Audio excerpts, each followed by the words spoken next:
Hey you guys, welcome back for another video. I'm Kimberly. I'm a homeschooling mom of 3, and in today's video, I'm going to give you the full review of how our month of October went. I really felt that this month went very, very well, which is awesome. And, towards the end now here, I am filming this like 2 days before the end of the month. We're kind of starting to unravel a little bit here at the end, but at the beginning of the month and then throughout, we have been doing really well. I feel like we've just been very, very consistent with just our schedule and actually getting lessons done, which has been wonderful. And sometimes, when you're really consistent, it can sometimes make the days a little bit boring, but I've been trying to mix that up a lot. So I don't know exactly where you live, but here in Northern Illinois, the beginning of October, we've had just the most beautiful weather.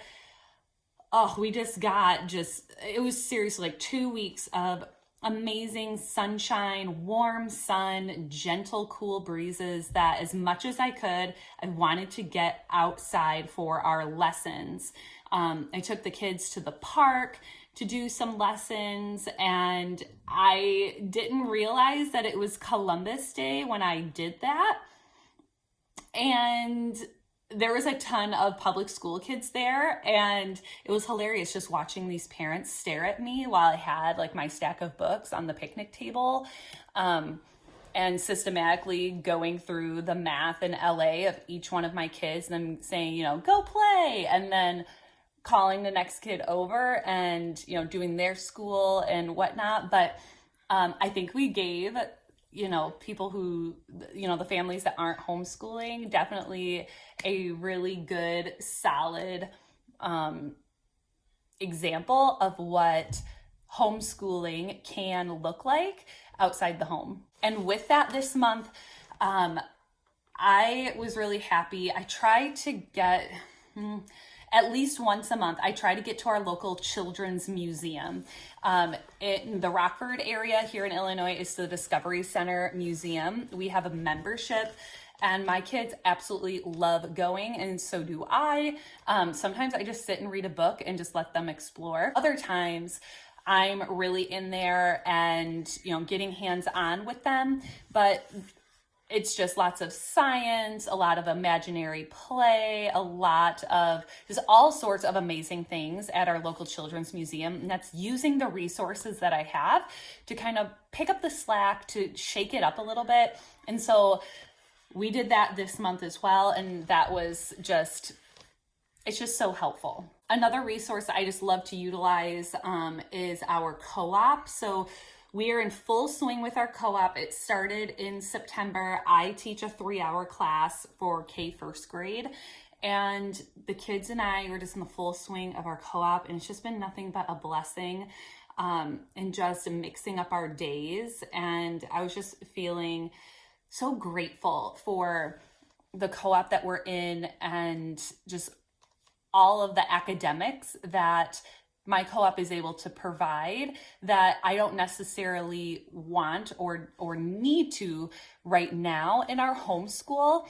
And so the kids just beg every Friday to be like, when are we going to co-op? When are we going to co-op? So we're in full swing of that, and we've just loved it. Also, before I forget, I want to share with you our favorite little read aloud that we got at the library this month. It's called The Lonely Scarecrow. And what I loved about this book was just, obviously it had a beautiful little happy ending, but what my kids and I both really appreciated was the amazing illustrations in this book and the embossing that was on the pages. So every single page is very tactile, like you touch it, and the pages are embossed so they feel like they're kind of popped out, and it really brought these gorgeous illustrations alive. So the story is about a scarecrow that he's made to look very, very scary, and none of the animals around him want to be his friend because he looks so scary and he's very lonely. And then as the seasons change, in the wintertime, he gets snowed on and he looks like a very friendly snowman. And the animals forget that he was once the scary scarecrow, and they play with him all winter, and he makes great friends and he's so happy.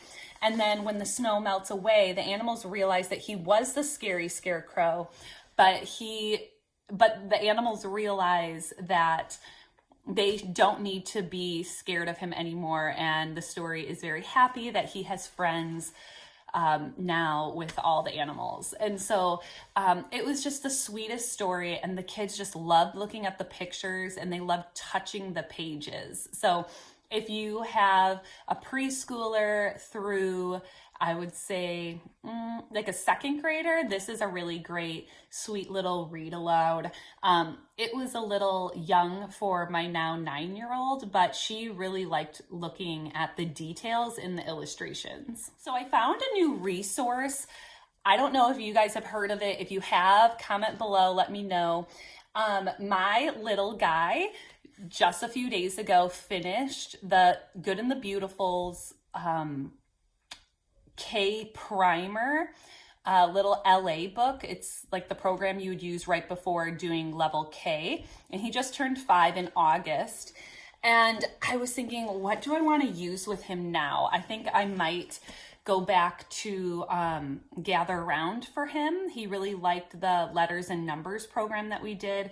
And then my daughter was doing the Ready to Read. We just kind of abandoned level 4. We did 1, 2, and 3. And then by level 4, I was kind of bored with it, even though she really liked it. And I kind of moved her back to the Good and the Beautiful, and now she loves that. But I found this program for my little guy specifically for his handwriting. So he's going to be finishing his handwriting book with the Good and the Beautiful really, really soon. In November, he's going to be finishing that. And I don't think he's quite ready for the level 1 handwriting book for the Good and the Beautiful. He doesn't particularly like to write, but he will. And I mean, he doesn't put up too much of a fight. So I'm grateful for that.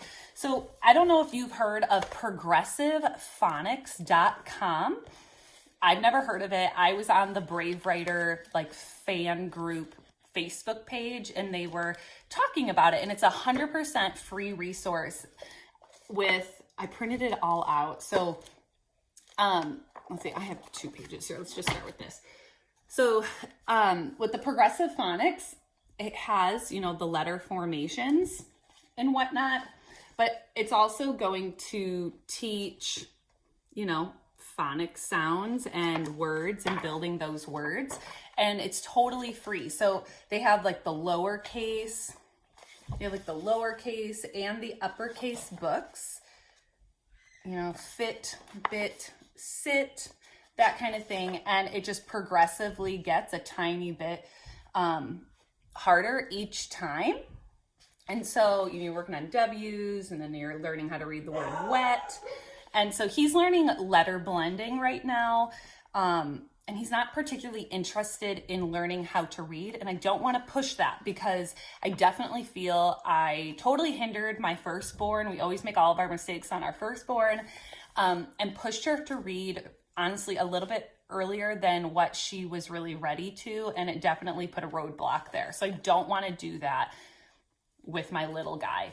He's definitely more interested in math. But and then there's a capital letters one, and then a lowercase level or lowercase letters book. So yeah, I'm just it was totally free. Print it out. I'm going to be using this as his handwriting and then teaching him his letter blending from this. So this is progressivephonics.com, and it has teacher plans and all sorts of things that you can use to teach your kid to read.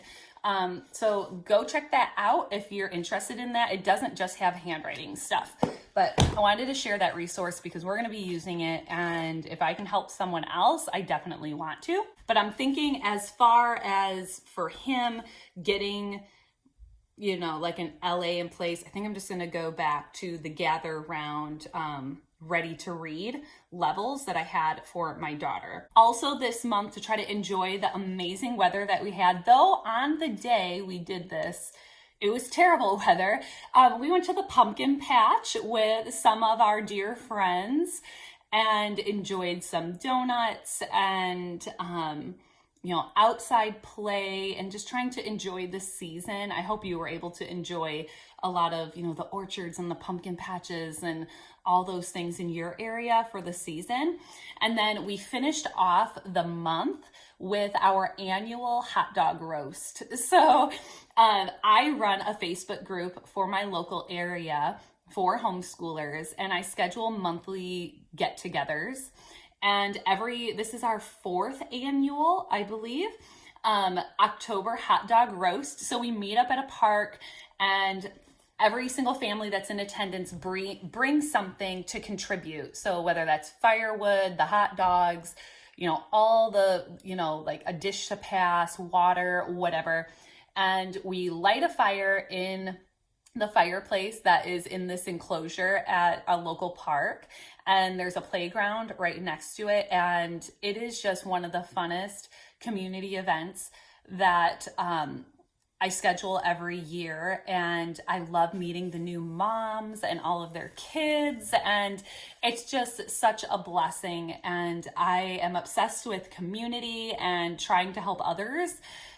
Service is definitely a big part of my heart, and so we finished off the month with the hot dog roast, and it was just such a blessing. All right, you guys, I hope you had a beautiful October in your homeschool. I would love to hear the pros and the cons of your October in your homeschool. Let's share and just support one another. And I hope you found value in this video. Give it a thumbs up, subscribe, and we'll see you in the next one. Bye-bye.